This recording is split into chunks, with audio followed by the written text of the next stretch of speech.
Welcome to the Okanagan Science Centre Online, a safe place for science, which you can do in your own home. Now we're talking about flight, because flight has lift opposing gravity.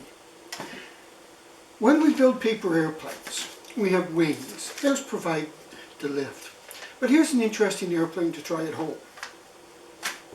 Start with a straw, some paper. Now the paper we're going to cut.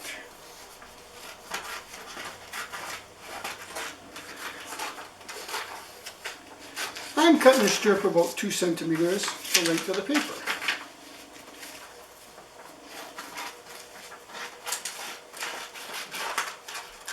And the second one, this one's going to be shorter.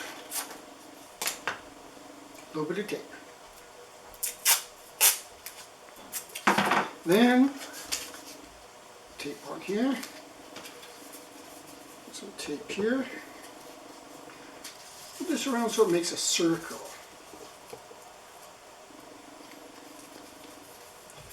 Circle at one end of the straw. We do the same with the shorter piece.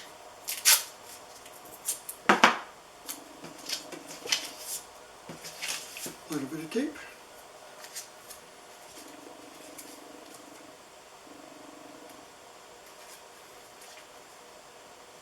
Now, it's not going to really look like your classic airplane.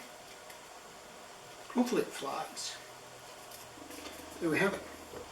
2 loops. Be nice if they were straighter, but that's okay. Now, I'm just going to toss it in that direction, see if it flies at all. Oh, it flies right into the light. Try your hand at it. See if you can make yours fly. Thank you.